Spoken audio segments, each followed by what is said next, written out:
The following is a presentation of the Eagles Sports Network.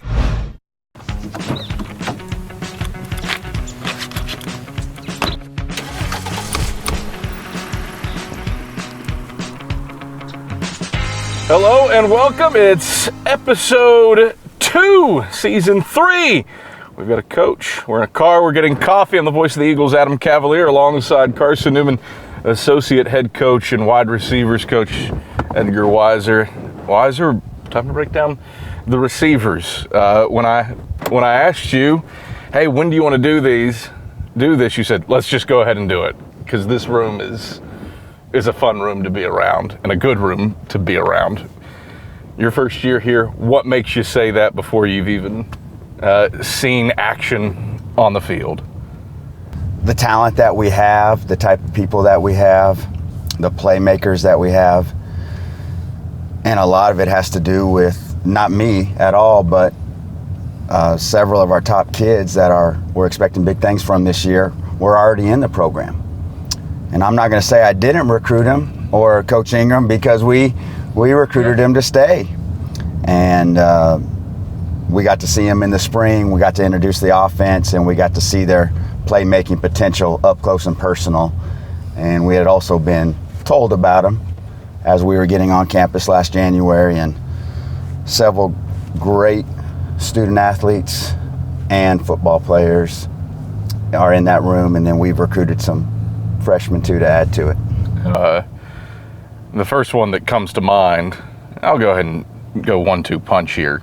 Cade Meeks, how he wasn't all conference, I can't comprehend, but 20 yards a catch for an offense that wasn't pure triple option football last year. And then Jeremiah Carroll, who didn't find the end zone last year, but averaged nearly 19 yards a catch. What sticks out to you about those two and their skill sets that makes them potential high-level receivers in the South Atlantic Conference? Both of them have great speed. Both of them have great football IQs. Both of them have a great catch radius. Both of them love to work. Their attitudes are great.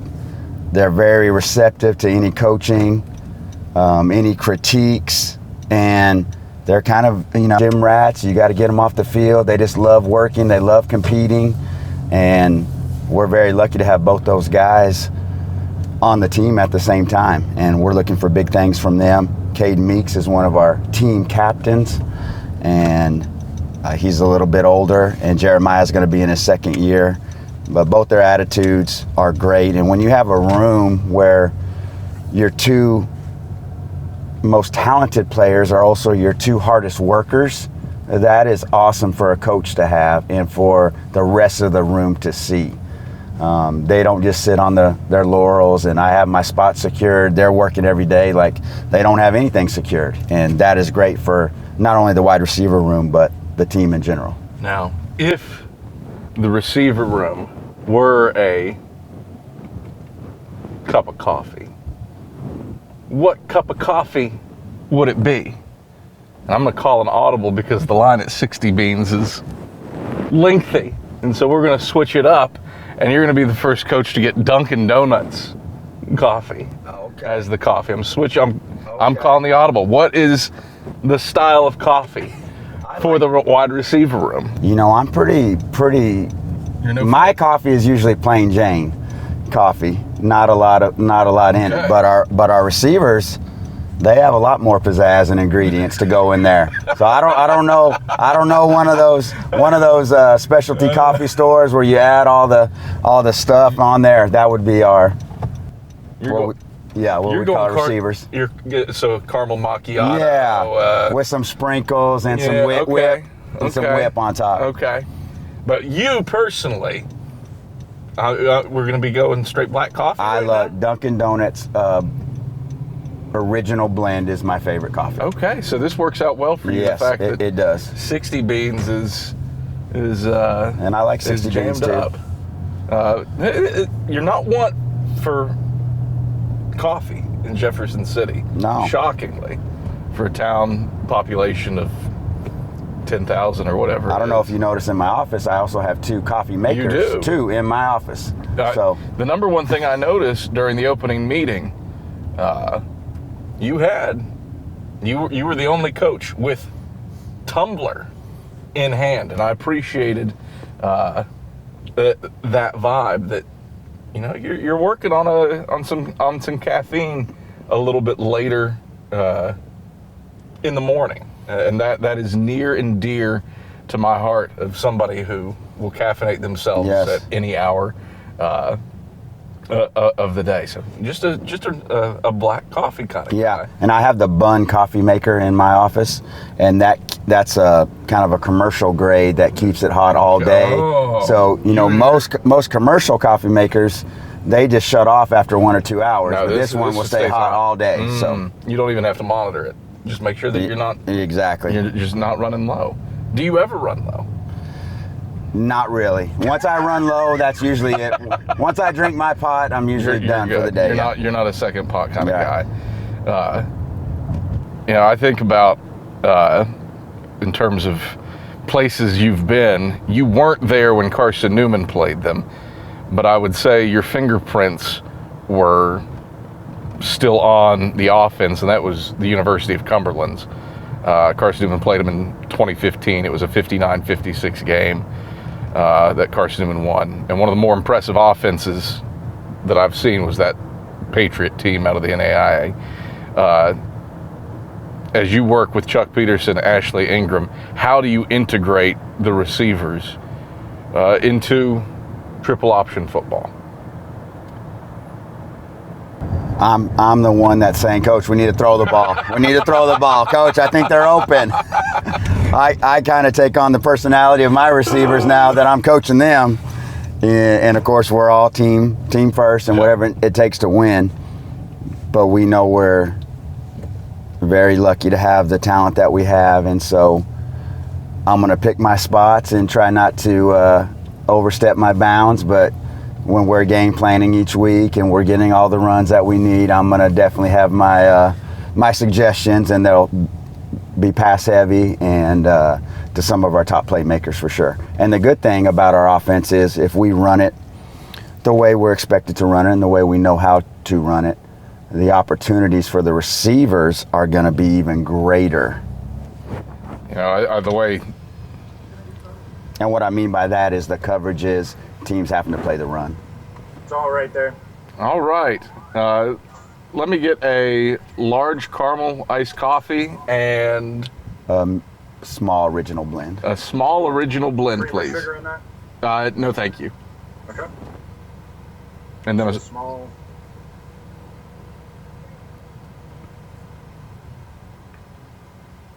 You said that'd be it? And that'll do it. Yep. Oh, okay. We'll see you at the window. Perfect. Thank you so much. You're welcome. Another guy that's going to play a little bit is going to be, or a lot, is going to be Zach Williams. And he's kind of what we call a hybrid receiver. Well, he'll do some tight end roles. Jalen Washington and Amari Johnson. And Zach Williams, Cade Meeks, and Jeremiah Carroll are also going to be contributors in special teams. And that's great too. Yeah.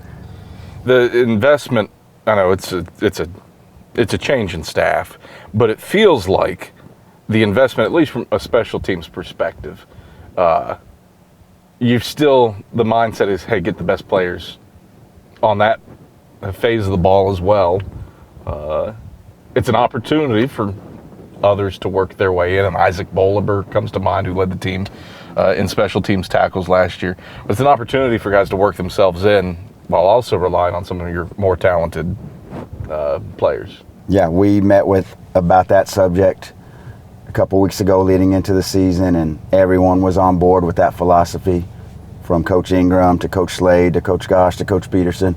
We want to put our best players out there, and we are lucky that we have a lot of great frontline starters, and we also got a lot of guys that are fighting to be starters that might be twos right now that are really good at special teams and might be able to do that one particular skill for one play, and we don't lose anything in the kicking game. And when, Major Williams is out there at punt returner and they see Jeremiah and Cade and all those guys playing special teams, and it's emphasized. Coach Slade's been, of course, he played in the NFL on special teams, been a special teams coordinator. Coach Slade's been part of national championship winning special teams units as a coach. And everyone knows how important it is, but here they know how important it is, plus it's emphasized and reinforced. I want to go back to the receivers and the point on that you will make. Hey, let's throw the ball a little bit. The advantage that you have with this offense, Cade Meeks averaged, I want to say 42 yards a game last year. Well, he might average 42 yards a catch more often than not in the confines of this offense because just of what it allows. How much of that is a selling point for guys as you recruit and look forward for a position that through Carson-Newman's triple option history, going back to the split back veer, your most populous position group, I suppose, that's made it to the NFL is from the receiving room. It's going to be a big selling point because we like to say as coaches, it's not really about the stats and that sort of thing, but when you're recruiting a receiver and you're able to show them the yards per catch, their eyes are going to open up wide when they see what we're going to be able to do here. 27.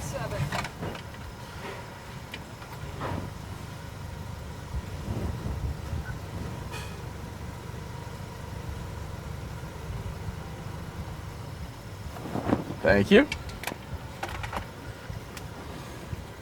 Now, here's what's crazy to me about you right now. Hot black coffee, the thermometer is 96 degrees, and you're fresh off the practice field.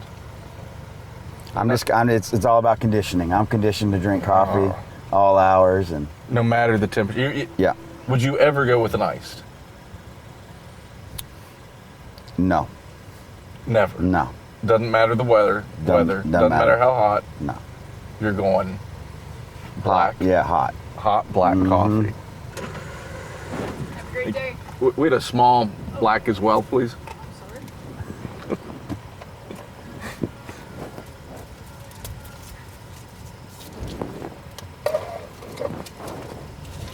Just black iced coffee or black? Hot. Original blend, yeah. Oh, gotcha. They try to hold me Yeah, out. they did. They said nobody in their right mind is ordering a black coffee on this 96 degree day. Nobody's going to do that. And they said, no, that was a mistake. We didn't hear that. But you needed your... I didn't like coffee until my first year coaching. And then I was like, okay, now I know why the coaches drink coffee. You didn't get... So was that GA Yes. first year Yes. coaching? You didn't get into it at actually, all? Actually, it was my student teaching. Okay. Just a second, it's cruising. Sure. Okay. Thank you. It was my student teaching was my first year of Yeah. coaching. I think, obviously, high school, me, coffee, gross. Yes. Disgusting. Then, I don't remember the switch definitely flipped at some point in college. And I don't know if it was the proximity of the coffee shop to where, for me, the student radio station was. But definitely something as an adult. Thank you so much. Appreciate you. Thank you so much. Small black coffee. No cream. No. No sugar. No frills. But going to get the job done. Mm-hmm. You made the argument that the receiver room needed something with some pizzazz, a caramel macchiato, perhaps.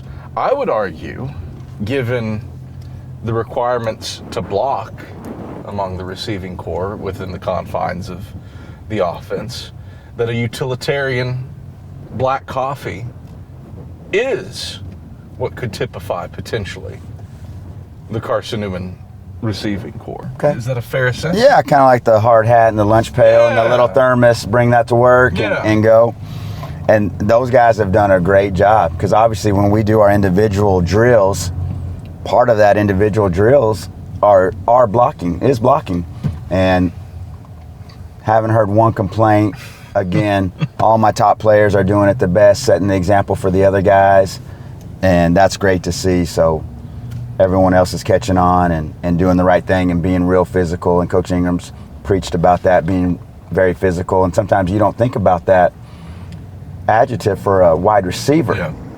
But it has to be in this offense. And then the more you are in the blocking game, the more it's going to open you up in the passing game. I will say, after watching the Veer for a decade plus and preparing myself to watch